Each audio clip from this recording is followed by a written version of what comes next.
Tuhanku bersyukur atas anugerah-Mu dan berkat yang Kau beri di dalam hidupku. Tuhanku bersuka atas karunia-Mu di dalam hidupku. Engkau penolongku dan memimpinku di setiap langkahku. Oh mulia kasih-Mu, ku mau memuji-Mu Tuhanku. Terima kasihku padamu atas segala berkat-Mu. Terima kasihku ucapkan padamu Tuhan, Kau penolongku. Puji syukurku padamu atas kasih setia-Mu. Ku akan selalu memuji-Mu, menyembah-Mu, oh Tuhanku.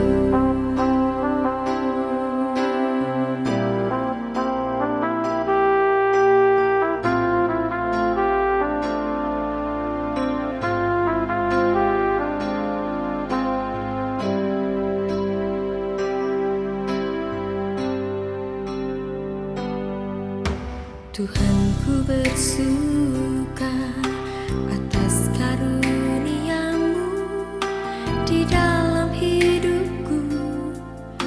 Engkau penolongku. Tuhanku bersyukur atas anugerah-Mu dan berkat yang Kau beri di dalam hidupku dan memimpinku di setiap langkahku. Oh mulia kasih-Mu, ku mau memuji-Mu Tuhanku. Terima kasihku padamu atas segala berkat-Mu. Terima kasihku ucapkan padamu Tuhan, Kau penolongku. Puji syukurku bagi-Mu atas kasih setia-Mu. Ku akan selalu memuji-Mu, menyembah-Mu, oh Tuhanku.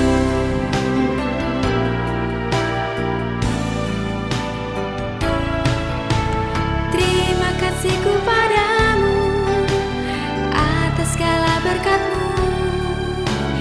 Terima kasihku ucapkan padamu Tuhan, Kau penolongku.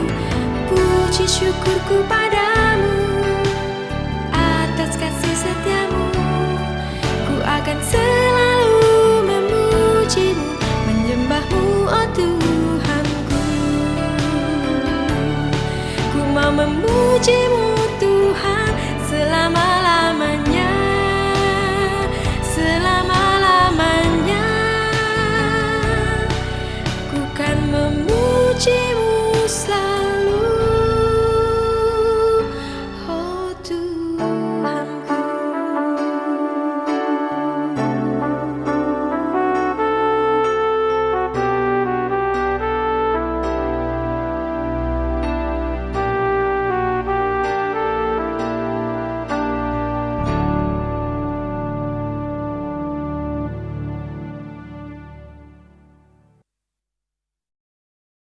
Beshem Ha'af Vehaben Vedua Hakodes Ha Elohim Echad.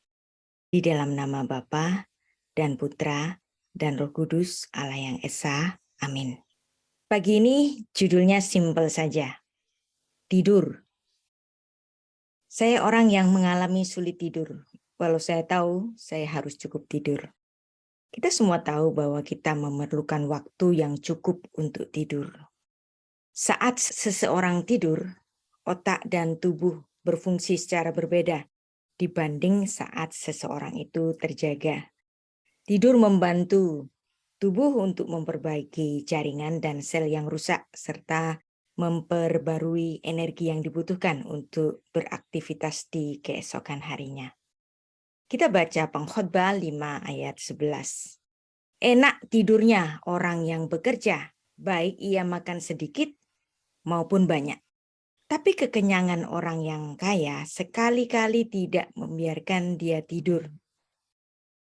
Metuka shenat haovet imeat veim harbe yohel vehashafa leasir eine numaniak lolishon. Di sini sang pengkhotbah memberi nasihat. Kadang golongan pekerja biasa, mereka bisa mendapatkan tidur yang lebih nyenyak daripada orang kaya. Mereka bisa tidur dengan lebih damai daripada orang kaya yang sering tidak dapat tidur karena kekayaannya. Inilah salah satu ironi yang ada di dunia ini. Meskipun kelihatannya berlawanan dengan akal pikiran kita yang menganggap bahwa tidur adalah waktu istirahat, Cacpatre, tidur justru adalah waktu yang sibuk bagi tubuh kita. Berbagai proses bekerja untuk pemulihan tubuh yang membantu segala sesuatu mulai dari sistem kardiovaskular hingga fungsi otak manusia dalam kondisi terbaiknya. Karena itu, tidur yang cukup dapat meningkatkan kesehatan kita secara keseluruhan, yang dapat membantu meningkatkan umur panjang kita. Seorang profesor of Neuroscience and Psychology dari University of California, Matthew Walker, dia dipandang sebagai ilmuwan soal tidur. Dia mengatakan, the longer you sleep, the longer you live. Semakin panjang tidurmu, semakin panjang umurmu. The shorter you sleep, the shorter your lifespan. Semakin pendek tidurmu, semakin pendek rentang hidupmu. Ini dia bicara dalam acara TED Talk. Saya ingat banget perkataan ini. Meskipun kurang tidur dapat memiliki efek buruk bagi kesehatan, begitu juga dengan terlalu banyak tidur. Ingat bahwa apapun itu, kalau terlalu banyak, ada kata terlalu, itu pasti nggak baik, ya. Ada penelitian yang dapat memiliki efek negatif pada sistem kardiovaskular, gangguan pada sistem endokrin, kekebalan tubuh, dan saraf. Perhatikan ketika saya ngomong begini, ini juga buat ngingetin saya sendiri. Apalagi kalau otak di sini lagi banyak ide inspirasi untuk menulis, saya bisa lupa waktu. Dan kita semua tahu, efek samping kurang tidur dapat mencakup obesitas, diabetes, jantung, hipertensi, kecemasan, depresi, stroke, peningkatan risiko beberapa jenis kanker. Mengapa tubuh kita membutuhkan tidur? Tujuan tidur bukan hanya untuk membantu Anda lebih segar, tapi juga memungkinkan sel-sel otot organ kita untuk memperbaiki dan memperbaruinya setiap malam. Tidur juga membantu metabolisme kita dan bagaimana tubuh kita ini melepaskan hormon ketika proses ini rusak karena kurang tidur, itu dapat meningkatkan resiko masalah kesehatan. Orang yang tidur terlalu sedikit bisa membuat resiko mengalami kecelakaan jika dia mengendarai kendaraan. Sebuah studi yang ditulis dalam sebuah jurnal oleh DJ Gottlieb dan kawan-kawannya. Jurnal itu judulnya Sleep Deficiency and Motor Vehicle Crash Risk in the General Population pada tahun 2014, bahwa tidur 6 jam atau kurang meningkatkan risiko seorang mengalami kecelakaan mobil sebesar 33% dibandingkan dengan orang yang tidurnya 7 jam atau 8 jam. Para peneliti di jurnal itu menyimpulkan bahwa 9% dari semua kecelakaan kendaraan bermotor dari orang-orang yang kurang tidur. Jadi terlalu sedikit tidur bisa berbahaya. Tapi kebalikannya juga demikian. Orang yang terlalu banyak tidur bisa menjadi suatu tanda terhadap masalah kesehatannya. Orang yang sering mengantuk bisa jadi ada masalah dalam kesehatannya. Dalam sebuah penelitian tidur dalam durasi yang lama yang ditandai dengan lebih dari 10 jam semalam, itu bisa menjadi tanda-tanda orang itu sedang tidak dalam keadaan kesehatan yang baik, diabetes dan lain-lain. Studi yang lain mengamati lebih dari 30.000 orang yang menemukan bahwa tidur lebih dari 9 jam itu justru memiliki peningkatan kejadian stroke yang 23% lebih banyak dibandingkan mereka yang tidur lebih sedikit. Konsumsi alkohol juga dapat mengganggu tidur seseorang. Jadi berapa jam durasi tidur terbaik? Nah, penelitian para ahli menunjukkan bahwa sweet spot untuk durasi tidur adalah 7 hingga 8 jam semalam. Dan Profesor Matthew Walker telah memberikan bukti dalam penelitiannya bahwa tidur yang cukup antara 7 sampai 8 jam sangat penting untuk fungsi otak kita yang sehat.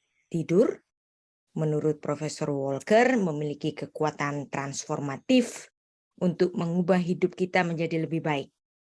Namun kepentingannya sangat dirusak di zaman modern ini karena adanya banyak sekali entertainment, termasuk berita-berita di medsos.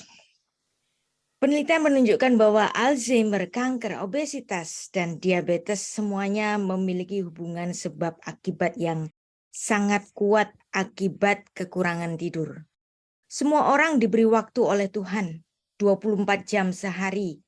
Jika kita menggunakan tidur selama 8 jam, maka kita sudah menghabiskan sepertiga hidup kita untuk tidur saja.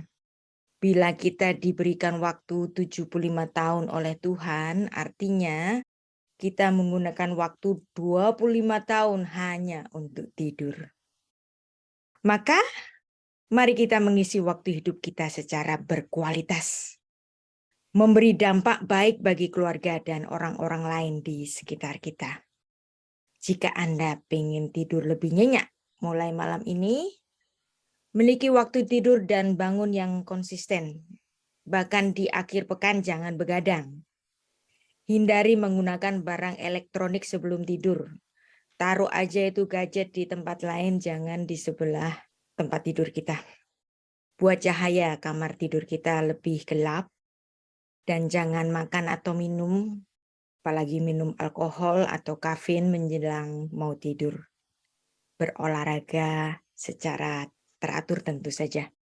Selain itu, tidur juga berperan penting dalam menjaga keseimbangan hormonal dan sistem kekebalan tubuh, serta memperkuat memori dan konsolidasi informasi yang telah dipelajari selama siang harinya.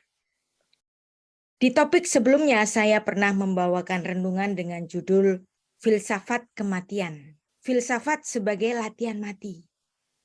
Mengapa latihan mati? Karena mati raga adalah justru keniscayaan. Enggak tahu waktunya kapan, tapi kita semua akan menemui kematian raga ini. Dalam tradisi Yahudi, ada doa menjelang tidur sebagai latihan mati. Dalam tradisi Yahudi Rabbinik ada formula doa malam menjelang tidur yang mengucapkan Beyadecha afkid ruhi. Di dalam tanganmu aku menyerahkan rohku. Diambil dari Mazmur 31 ayat 6. Kemudian ketika bangun mereka mengucapkan doa di pagi hari. Modeh ani. Aku bersyukur, aku berterima kasih. Dan doa modeh ani ini juga disebut dengan istilah Thank God I'm alive. Jika Alkitab kita dibaca dengan pemahaman sastra dan budaya Semitik bahasa Ibrani akan sangat indah sekali. Karena penulisnya adalah seorang Ibrani. Dan dengan pemahaman yang lebih dalam pula pada setiap kata-katanya. Anda akan takjub mendapati bahwa sebenarnya Tuhan kita ketika di atas kayu salib, ketika mengucapkan Bapa, ke dalam tanganmu aku menyerahkan rohku, Lukas 23 ayat 46, sebenarnya Tuhan Yesus mengutip Mazmur 31 ayat 6, Avi Beyadecha afkid ruhi. Dan itu sebenarnya formula doa tidur yang sama yang dibacakan oleh orang-orang Yahudi pada setiap kali ketika mereka berbaring tidur. Dan bukankah Tuhan Yesus juga tidak selama-lamanya mati? Yang olehnya pun kita dapat menghargai karya Allah kepada kita dengan mengucap Modeh ani, thank God I'm alive. Sebab Tuhan Yesus bangkit pada 3 hari setelah kematiannya. Kita diselamatkan di dalam iman. Mari kita mendengarkan doa Modeh ani ini secara lengkap. Saya bacakan. Modeh ani lefanecha. Terima kasih Tuhan, aku ada di hadapan wajah-Mu. Melek chai vechayam. Raja kehidupan yang kekal. Shehe hesarta binismati bechamla. Karena Engkau telah memulihkan diriku, nyawaku kembali di dalamku. Rabah emunatecha, kasih setiamu yang besar. Amin.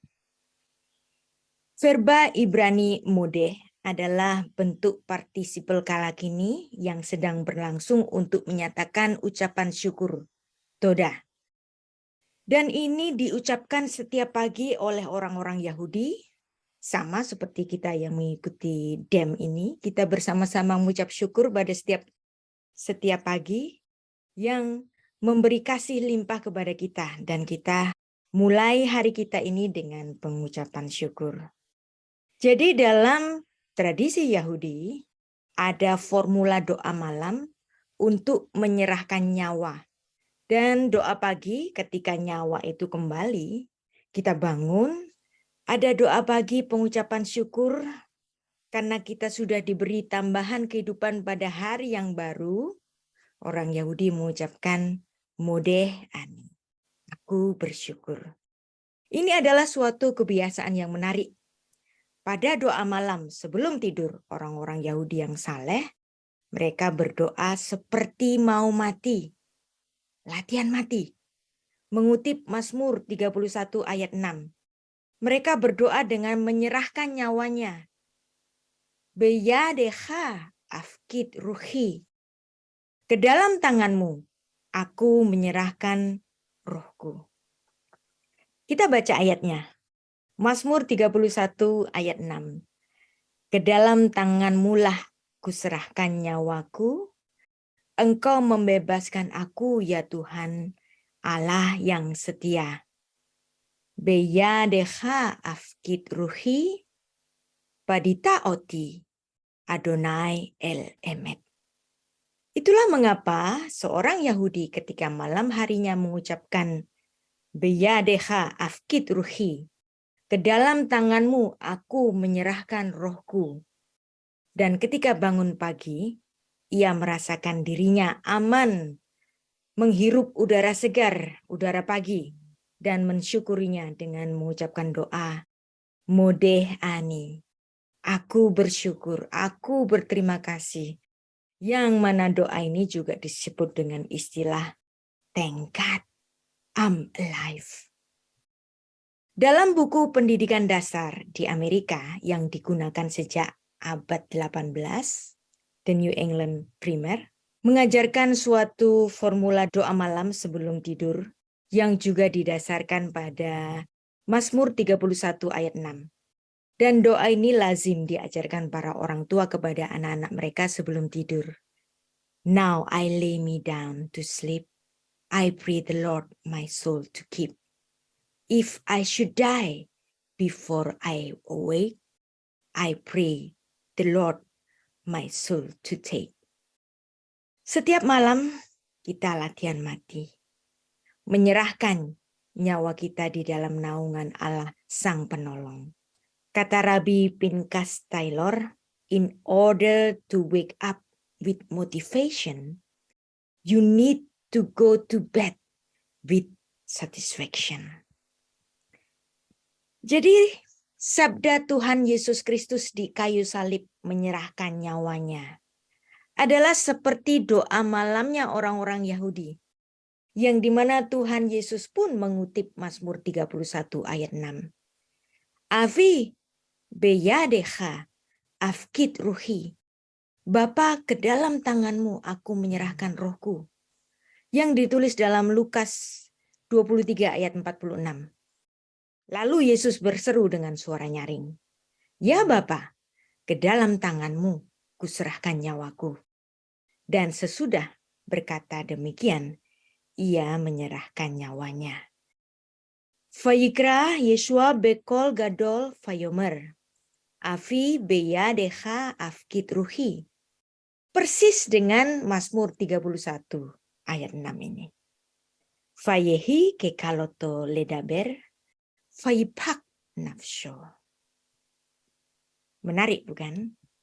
Membaca Alkitab dalam bahasa asli Ibrani memiliki nilai dan rasa tersendiri yang tidak dapat terwakili jikalau kita membaca terjemahannya saja. Walaupun itu dalam bahasa Inggris. Sangat menarik sekali pada kata aku menyerahkan. I commit. Karena kata ini tidak bermakna aku menyerahkan lalu sudah. Tapi bermakna aku menitipkan. Atau aku menyerahkan dan nanti aku klaim kembali. Seperti Anda menyerahkan uang di bank untuk disimpan, untuk didepositokan, yang pada suatu saat Anda dapat menariknya kembali. Jadi perkataan ani afkit itu bermakna aku menyerahkan atau aku mendepositokan. Nah, kata aku menyerahkan, ani afkit, itu berasal dari kata Ibrani pakat, yang arti harfiahnya itu menyimpan, mengingat, atau mendepositokan. Dan kata afkit dalam makna bahasa Ibraninya ini memiliki makna yang jauh lebih dekat dengan I deposit, aku menitipkan, yang tentu menandakan adanya sesuatu yang akan diterima kembali dari apa yang sudah dititipkan itu. Gambaran dari istilah Ibrani afkit, seperti kita sedang menabung atau menyetor atau menitipkan uang di bank, yang tujuannya pasti akan mendapatkan kembali. Bahkan kita mendapatkan benefit dari bunga yang ada di situ. Dalam bahasa Ibrani modern, bentuk infinitif pakat itu adalah lehafkit atau mafkid atau mafkiding yang digunakan dalam istilah perbankan di Israel hari ini dalam artian menabung atau mendepositokan. Contoh pembicaraannya misalnya mereka mengatakan anahnu mafkidim kesef babang. Kita mendepositokan uang di bank. Menggambarkan memberikan sesuatu dengan tujuan untuk mengklaimnya kembali di masa yang akan datang. Jadi inilah maksud aku menyerahkan, aku mendepositokan, aku menitipkan. Yang dimaksud dengan pasti di lain waktu akan menerimanya kembali. Maka dapat dipahami mengapa Yesus Kristus mengutip Mazmur 31 ayat 6 ini secara khusus pada perkataannya di kayu salib, bahwa tindakannya yang secara sadar dan rela dia telah lakukan itu, bahwa dia menyerahkan nyawanya dan olehnya Yesus dapat mati di kayu salib. Kalau Yesus tidak menyerahkan nyawanya sendiri, Yesus tidak akan dapat mati. Jadi kematian Yesus adalah karena dia yang rela menyerahkan nyawanya itu ke dalam tangan Bapa. Dan dengan makna pakat dalam artian mendepositokan ini, bersifat bahwa nyawa itu dapat kembali seperti semula. Nah, dengan penggunaan kata Ibrani pakat ini, nyawa Yesus dapat kembali lagi. Yang karenanya, Yesus Kristus tidak akan selama-lamanya mati. Dia bangkit 3 hari setelah kematiannya. Dan ini merupakan suatu deklarasi keimanan yang juga menjadi pijakan iman kita.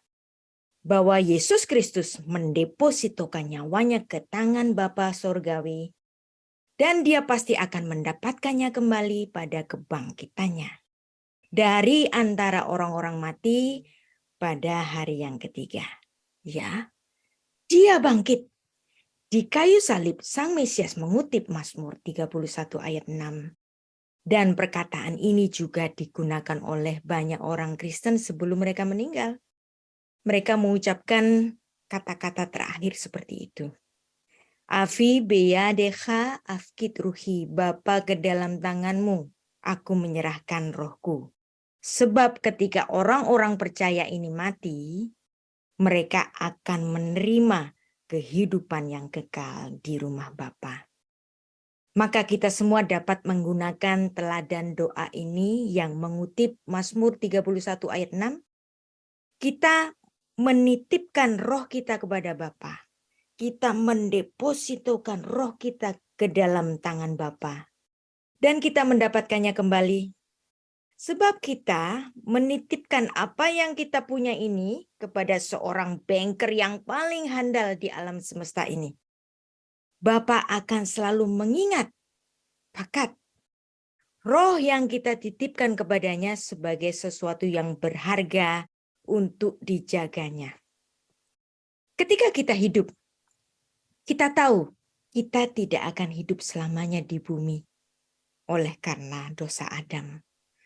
Suatu hari kita akan mati karena tanah yang di mana manusia ini diciptakan telah dikutuk oleh Tuhan. Kejadian 3 ayat 17. Jadi setiap kita tidur sekaligus menjadi latihan mati. Buat kita semua bahwa setiap kali kita tidur kita menyerahkan nyawa kita kepada Allah. Beyadecha afkit ruhi. Alkitab mengatakan kematian tubuh bagaikan tidur saja. Demikianlah Allah berkata kepada Musa tentang kematiannya. Ulangan 31 ayat 16a. Tuhan berfirman kepada Musa, ketahuilah engkau akan mendapat perhentian bersama-sama dengan nenek moyangmu. Vayomer Adonai el Moshe, hinecha shochef im avoteha. Ini merupakan suatu pernyataan dari Tuhan. Engkau akan mendapat perhentian bersama-sama dengan nenek moyangmu. Shochef im avoteha. Yang arti harfiahnya adalah berbaring atau beristirahat bersama-sama bapak-bapak leluhurmu. Jadi kata tidur ini, berbaring, merupakan kata figuratif tentang kematian. Ungkapan figuratif ini adalah ekspresi dengan arti yang berbeda dengan makna harfiahnya. Kepada Raja Daud juga dituliskan demikian. 1 Raja-Raja 2 ayat 10. Kemudian Daud mendapat perhentian. Harfiahnya tidur bersama nenek moyangnya. Dan ia dikuburkan di kota Daud. Vayishkaf, dan dia tidur. David, im avotaf, vayikaver beir David. Penting bagi kita untuk kita pahami di sini. Istilah dibaringkan atau ditidurkan atau terjemahannya mendapat perhentian bersama nenek moyang atau bapak-bapak leluhur bukan berarti orang Israel tidak memahami tentang sorga. Sebagai banyak disalahpahami sebagian orang Kristen dengan skeptisisme mereka kepada Yahudi atau Yudaisme. Orang-orang Israel sejak Perjanjian Lama mereka sangat tahu bahwa ketika mereka mati, mereka ada bersama Abraham yang menjadi sahabat Allah. Sehingga tempat setelah kematian dari Abraham yang adalah bapak leluhur dari bangsa Israel, mereka pastilah bersama-sama dengan Allah yang bertahta di surga di Syamayim.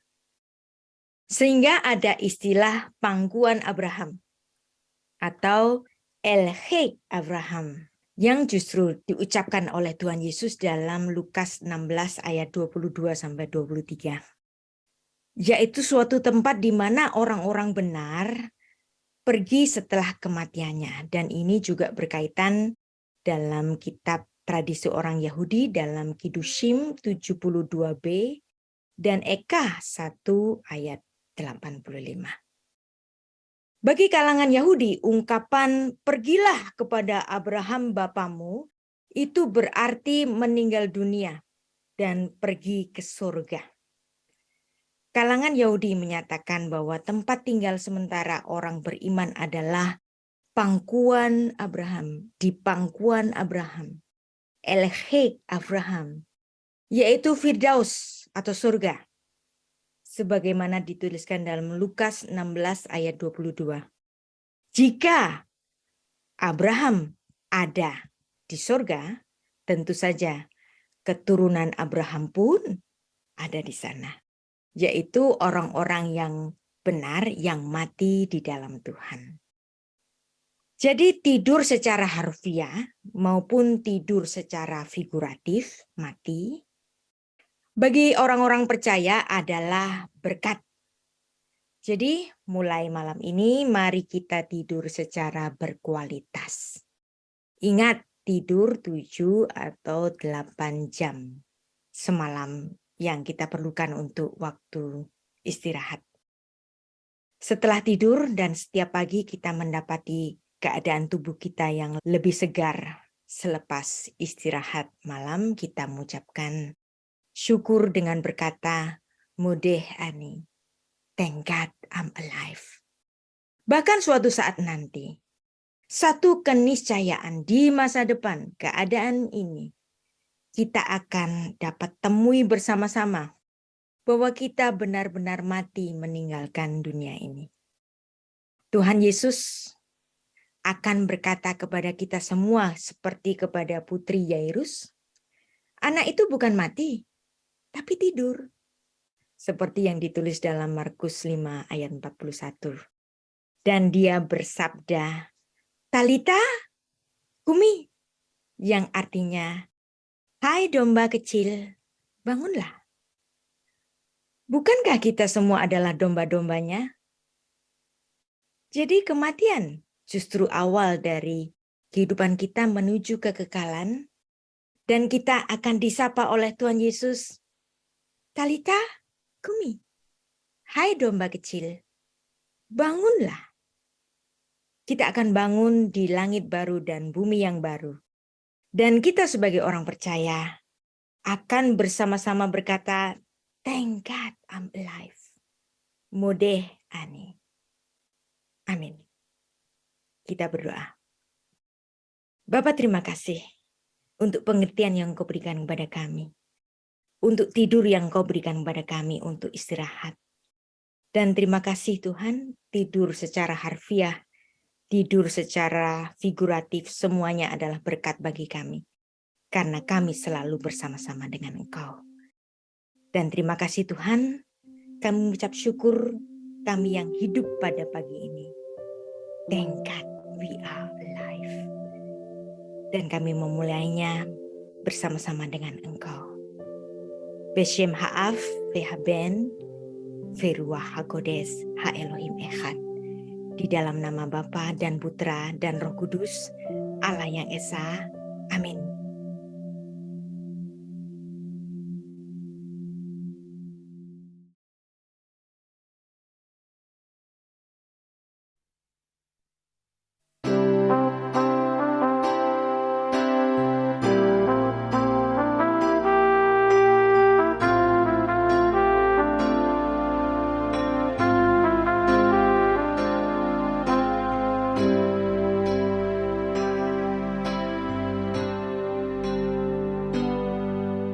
Tuhanku bersyukur atas anugerah-Mu dan berkat yang Kau beri di dalam hidupku.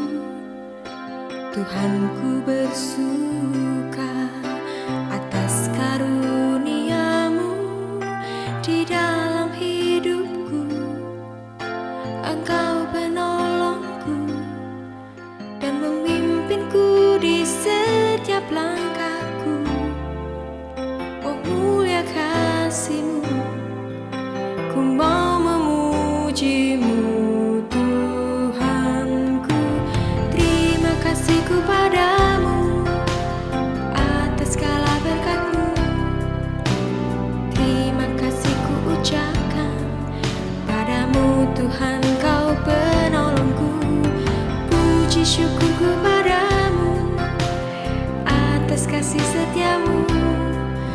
akan selalu memujimu, menyembahmu, oh Tuhanku.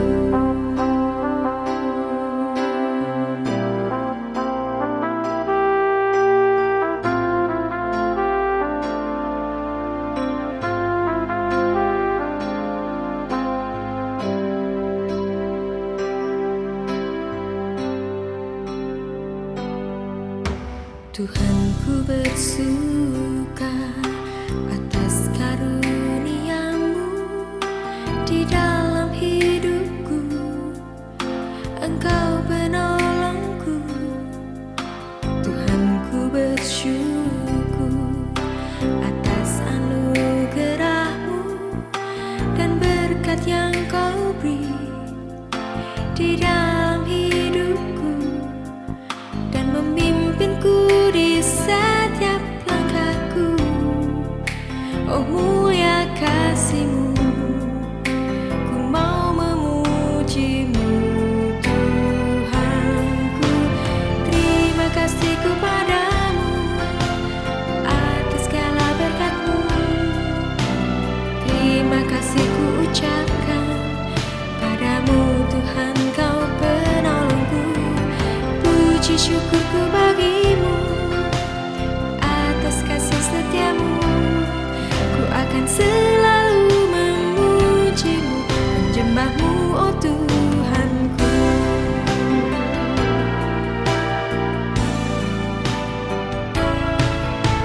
Terima kasihku padamu atas segala berkat-Mu.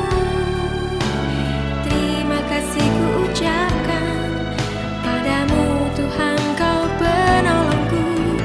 Puji syukurku padamu atas kasih setia-Mu. Ku akan